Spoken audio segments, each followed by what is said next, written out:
आज 15 ऑगस्ट स्वातंत्र्य दिन भाषण. विद्यार्थ्यांच्या शैलीत साधं आणि सोप्या पद्धतीने हे भाषण आहे. कोणत्याही विद्यार्थ्याने लगेच पाठ करून आपल्या शाळेमध्ये हे सादर करू शकतो. चला तर हे भाषण पाहूया. अध्यक्ष महाशय, पूज्य गुरुजन वर्ग आणि येथे जमलेल्या माझ्या बालमित्रांनो, आज 15 ऑगस्ट निमित्त मी 2 शब्द बोलणार आहे. ते तुम्ही शांत चित्ताने ऐकावे ही नम्र विनंती. आज 15 ऑगस्ट आपल्या लाडक्या भारताचा स्वातंत्र्य दिन. सर्वात आधी तुम्हा सर्वांना स्वातंत्र्य दिनाच्या खूप खूप शुभेच्छा. उत्सव हा स्वातंत्र्याचा, अभिमान हा देशाचा.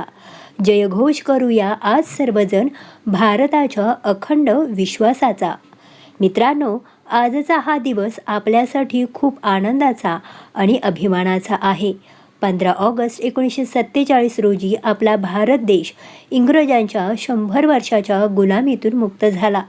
आज आपण ज्या मोकळ्या हवेत श्वास घेत आहोत, ती हवा आपल्याला सहज मिळालेली नाही. यासाठी अनेक वीरांनी आपल्या प्राणांचे बलिदान दिले आहे. वाहिला ज्यांनी प्राणांचा घोट, त्या शूरवीरांचे हे देणे. स्वातंत्र्याचा हा सोहळा नतमस्तक होऊन साजरा करणे. महात्मा गांधी, पंडित नेहरू, लोकमान्य टिळक, भगतसिंग, सुखदेव, राजगुरू आणि छत्रपती शिवाजी महाराजांच्या विचारांवर चालणाऱ्या हजारो क्रांतिकारांमुळेच आज आपण इथे ताठ मानेने उभे आहोत. या सर्व हुतात्म्यांना माझे कोटी कोटी प्रणाम. आज आपल्या भारत देश शिक्षण, क्रीडा, विज्ञान आणि तंत्रज्ञानात पुढे जात आहे. पण एक विद्यार्थी म्हणून आपलीही या देशासाठी काही कर्तव्य आहेत. आपण मनापासून अभ्यास केला पाहिजे, झाडे लावली पाहिजेत, स्वच्छता राखली पाहिजे आणि नेहमी प्रामाणिक राहिलं पाहिजे.